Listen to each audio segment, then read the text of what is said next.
saha nu lepat da Gatot Kaca mati ta indungna bari nage hak tama aduh silaka Kang tah kitu nu mawi akang bade ngunurkeun diri nyangakeun paur diamuk ku aki-aki buci trek hideung ai kitu mah parantos kaluar atuh lamun kitu mah hartina anjeun teu tanggung jawab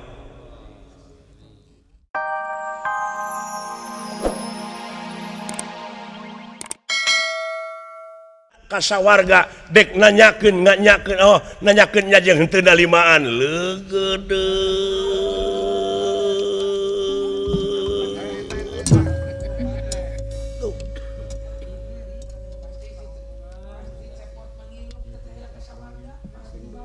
tak urang ayeuna tapi da mampu lamun panawa ngamuk kaula sanggup notokeun ka kawasan dari di muka kabeh sangem mayunanana Panawa sangem da Panawa matara ieu cieut kanu hideung tara penting kanu koneng dewa salah ditungtut kajian nepi ka paeh manehna mah nya teu naon nepi ka paeh oge Panawana eta nu nuturkeun aki-aki buci trek hideung ngaranna Semar bari gutak-gitak ti tukang ala eta ala Allah nya Kang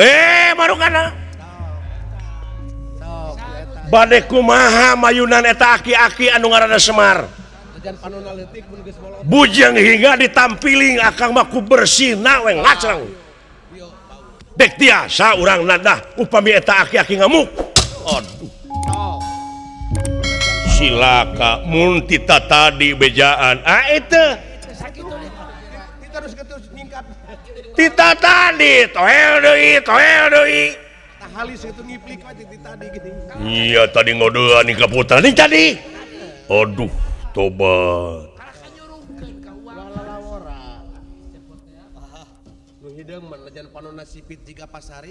jelegur teh eta masih cepot sidawala sigareng ngahina ka urang atuh luntur dibawa urang komara urang mangkaning eta Semar Badranaya teh nya ge kitu sipit panona Haji Syarif gitu pisan tapi lamun geus molotot bangunan nu geus nancep oge runtuh deui da bongana pondasina kurang pageuh tuh benerna gitu marokana aing ngadedona percis Haji Sidik tapi ilmu na tingali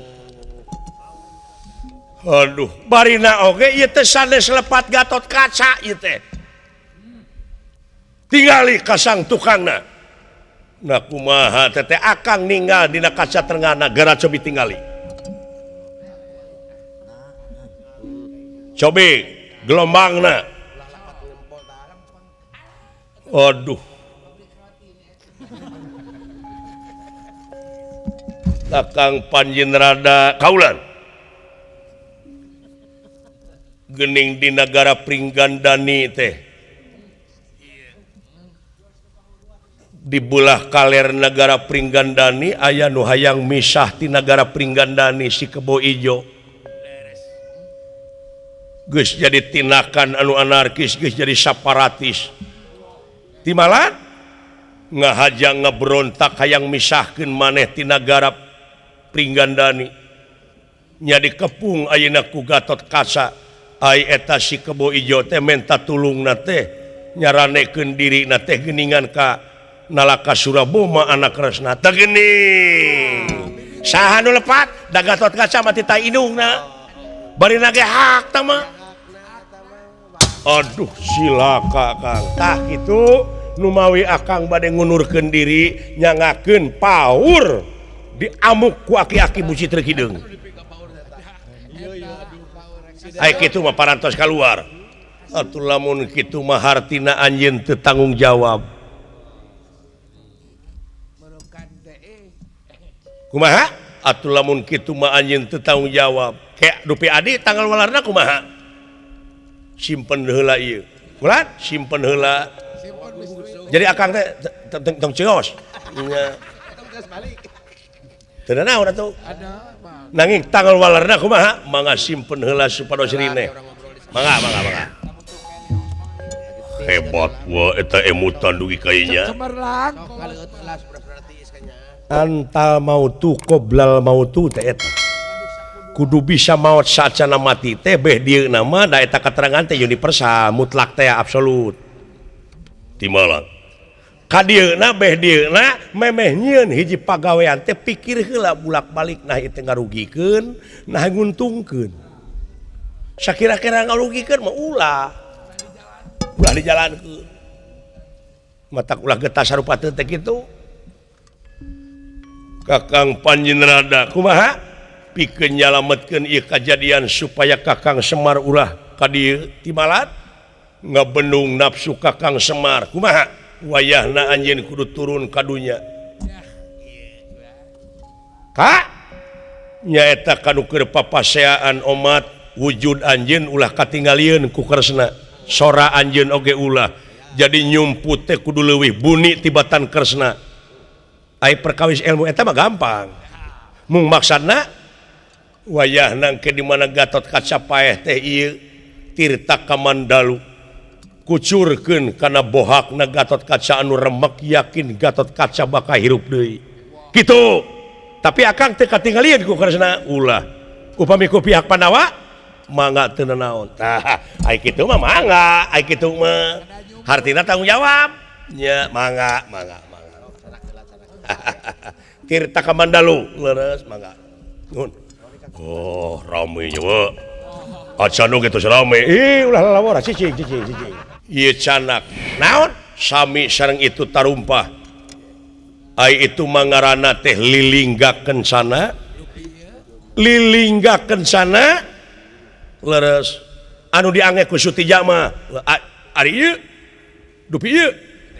ieu mah tarumpahkan sana teu ngangelilingga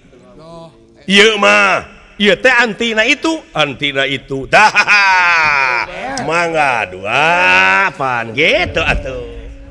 pati-pati akang turun oge aya meunang mau diambak ku aki-aki mangga geura lumampah Kakang Panjenrada kaula ingis Kakang Semar ka dieu mangga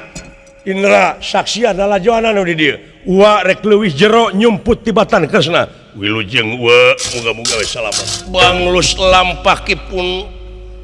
Prabu Batara Kresna murka ieu ge margi leungit kasaimbangan dirina jelaran kapangaruhan ku putrana nyaeta Nalaka Suraboma anu dina waktos eta nyanak ieu tarumpah lilinggakeun sana disangakeun ka putrana anu kakasih Raden Sutija atanapi Nalaka Suraboma atuh puguh we Nalaka Suraboma teh bungangang bunga Marwata Suta gilig pikeun dasar Raden Gatot Kaca doh ieu ge peperangan anu teu acan atos-atos dipalih kaler Pringgandani atuh ku kituna Raden Gatot Kaca anu nyanak pasukan Garuda Ngapak tekantun ti angkatan darat Raden Anterja angkatan laut Raden Jakatawang tekantun Raden Abimanyu ge ngiring nyaeta pikeun ngarengsekeun pacogregan ieu dipalih kaler Pringgandani anu kasebat Pring Sendani anu perbatasan sareng benteng Kikis Gatot Kaca halumampah maksad ngawartosan bilih aya serangan ngadadak deui ti nagara Trajutisna ngeprek soder merak ngibing sosoderan tina gendengane pun macan-macanan sinjang kirut saja tining wayang manjat